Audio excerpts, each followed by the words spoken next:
Hey everyone, Elizabeth here. The Last Laugh delivers stories that leave you speechless. If you're here for it, hit subscribe and let's go. I should have known better than to come to Thanksgiving at Mom's house. But somewhere in my 32-year-old brain, I still held on to this stupid hope that maybe this year would be different. Maybe this year, they'd actually see me as something more than the family disappointment who plays on the internet for a living. I'd been creating content for 6 years. Started with YouTube videos about minimalist living and intentional design, then expanded to Instagram, TikTok, a podcast. What began as documenting my own journey away from the corporate burnout that nearly destroyed me had somehow resonated with millions of people. But my family?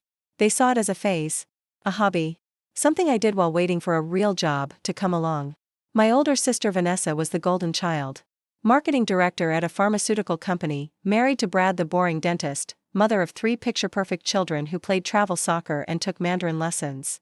She had the house in the suburbs with the 2-car garage and the holiday card-worthy life. I lived in a converted loft downtown, worked from home in leggings, and my last relationship ended 2 years ago when he said he needed someone more stable. My family agreed with him.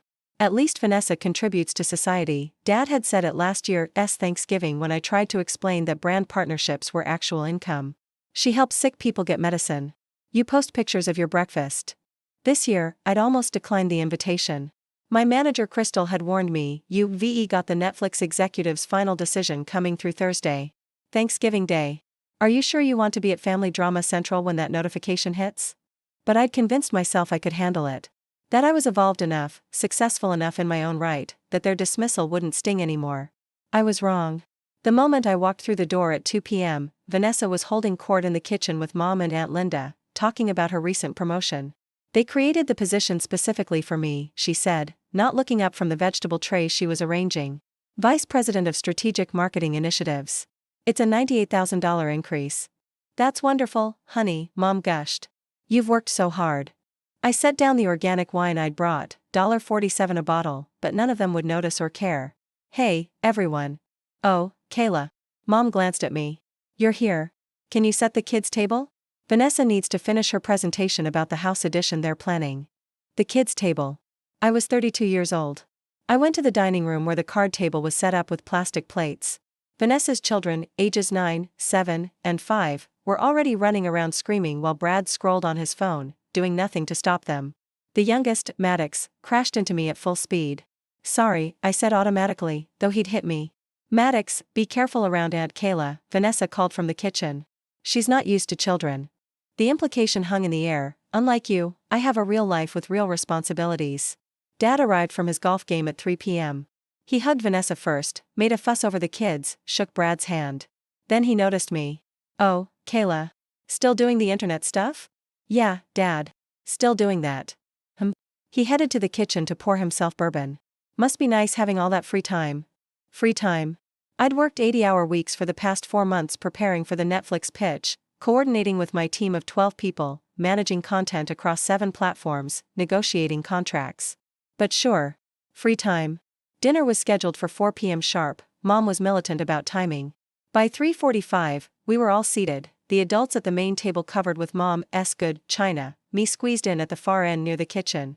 The kids at their plastic table, shouting and throwing rolls. Mom brought out the turkey like it was the Oscar for Best Mother.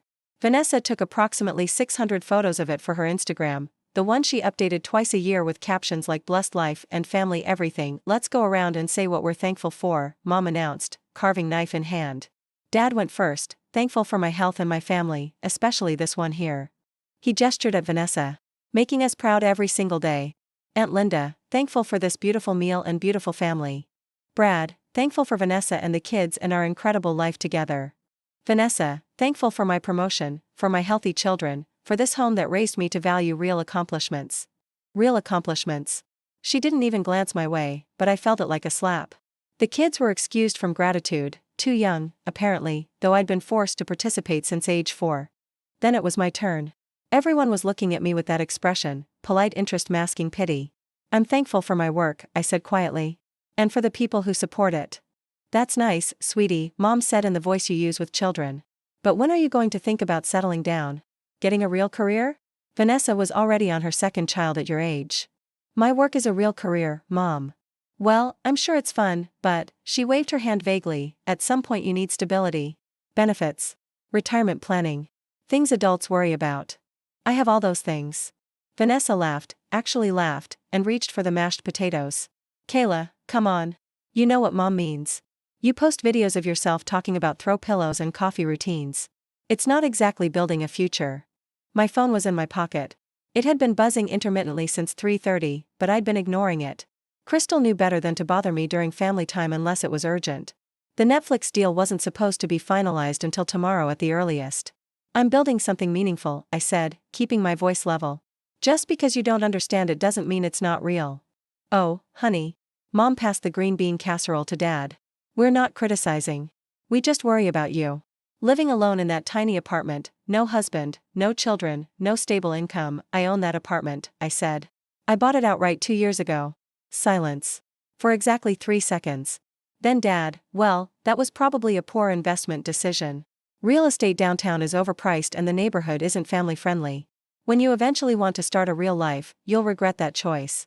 Unlike Vanessa, Aunt Linda chimed in, who has equity in a beautiful 4-bedroom colonial. Now that's smart planning. Vanessa smiled that smile, the one that said I win without having to speak. My phone buzzed again. Then again.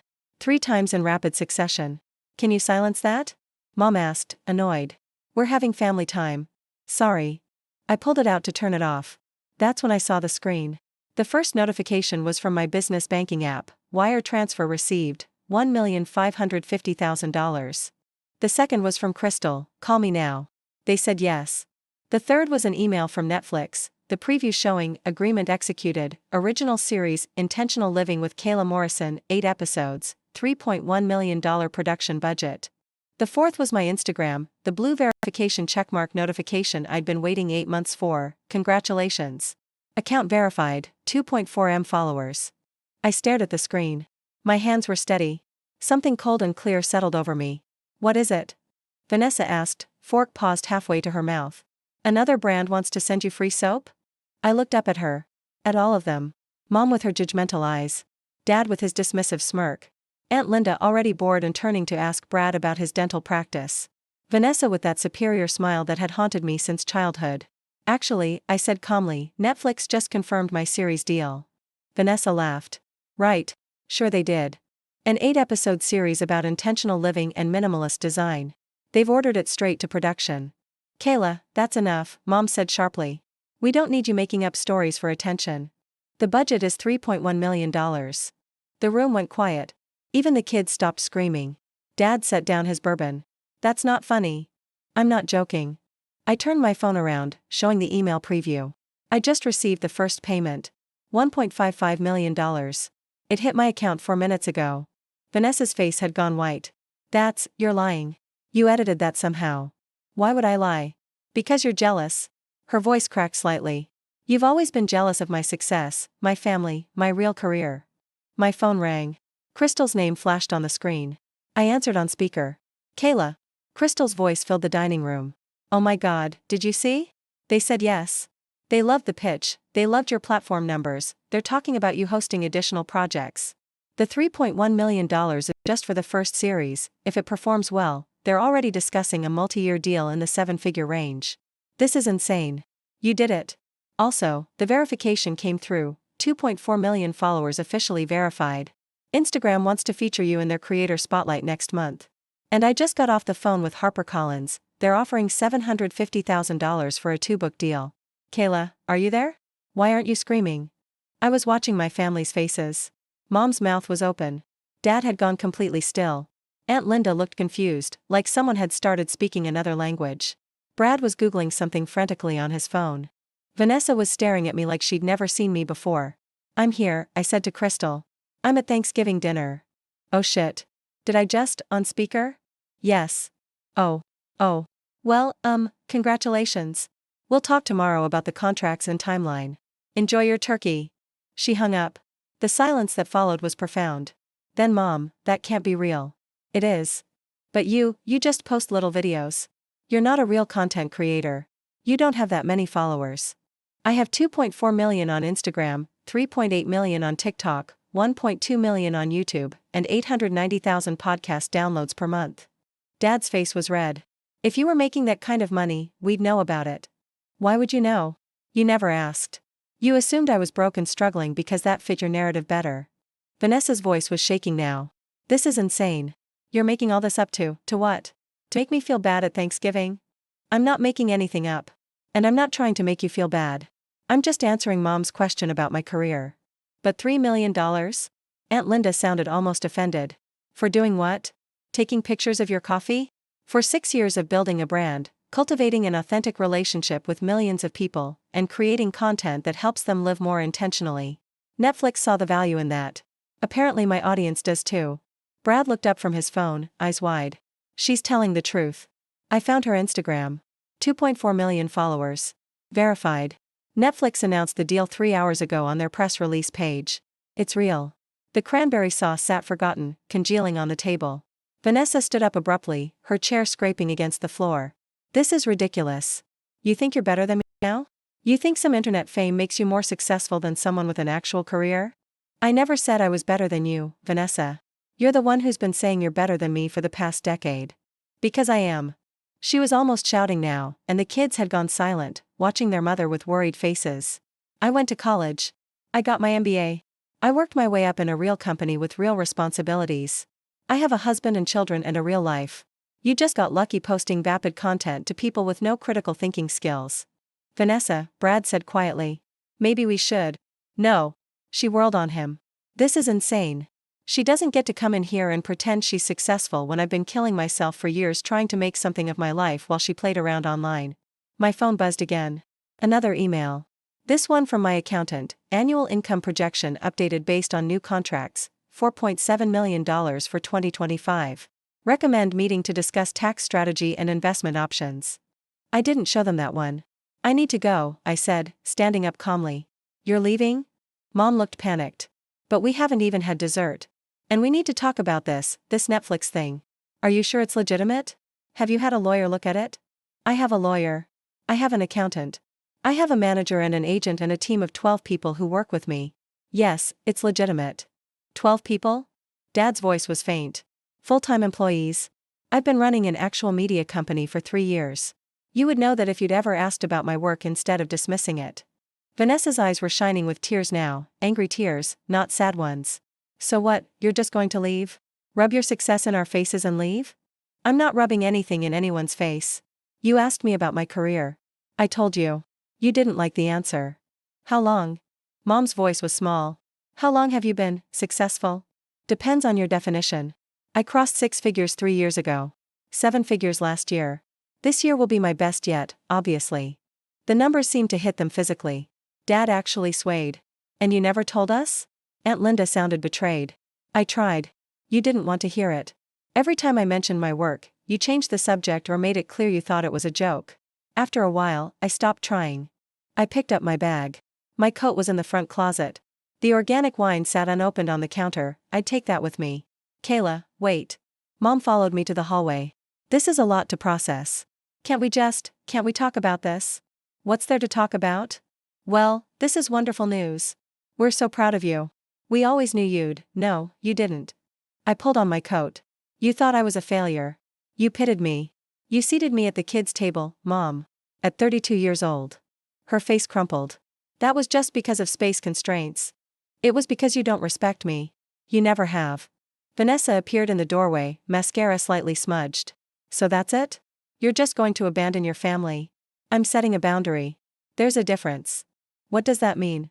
It means I'm done showing up to be your punching bag. I'm done being the family disappointment for your entertainment. I'm done trying to earn respect from people who've already decided I'm worthless. We never said you were worthless. Mom was crying now. You said I had no real life. No real career. No real accomplishments. You said it today, at the table, in front of everyone. You've been saying it in different ways for 6 years. Dad emerged from the dining room, bourbon in hand. Now let's not be dramatic. We were just concerned about your future. That's what parents do. No, Dad. Concerned parents ask questions. They show interest.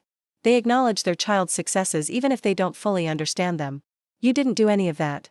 You decided what my life was worth without bothering to look at it. But you never told us the numbers. Vanessa's voice was desperate now. How were we supposed to know you were making millions? Because my success isn't measured by my salary. It's measured by the work I'm proud of, the people I help, the life I've built on my own terms. You should have respected that even when you thought I was making minimum wage. The silence that followed felt final. I need to go, I said again. When will we see you again? Mom's voice was barely a whisper. I don't know. But Christmas is in 4 weeks. Maybe. Maybe not. I opened the door. The November air was cold and clean. Kayla. Vanessa's voice stopped me. I'm sorry. I turned. She was standing in the doorway, arms wrapped around herself, looking smaller than I'd ever seen her. I'm sorry, she said again. I was jealous. I am jealous. I kill myself at work and my boss barely notices. I manage 100 crises a day and Brad doesn't help with the kids and I haven't slept past 6 a.m. in 9 years and you just seemed so free. So unbothered. And I wanted you to be struggling because if you weren't, then what did all my sacrifices mean? It was the most honest thing she'd ever said to me. Your sacrifices mean you chose a different path, I said quietly. That doesn't make either of us wrong. But it doesn't give you the right to diminish my path either. She nodded, wiping her eyes. I got in my car and drove away from that house, leaving behind the cold turkey and the awkward silence and the family who'd spent 6 years telling me I wasn't enough. 3 weeks later, Vanessa texted me, I saw the Netflix announcement on the news. Mom won't stop crying. She wants to call you but doesn't know what to say. Neither do I, really. Except I'm sorry. And I'm proud of you. Even if I showed it in the worst possible way. I didn't respond right away.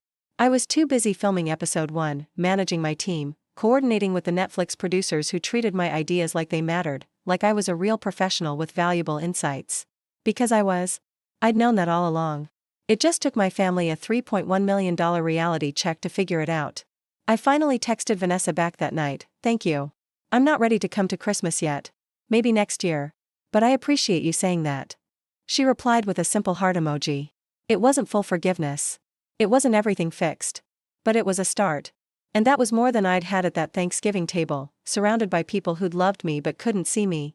Sometimes the best gift you can give yourself is walking away from people who treat your dreams like hobbies. Even when those people are family. Especially when those people are family. Because your life, your real, actual, valuable life, doesn't require anyone else's validation to matter. It just requires yours. Have you ever had family dismiss your career or dreams? How did you handle it? Share your story in the comments below.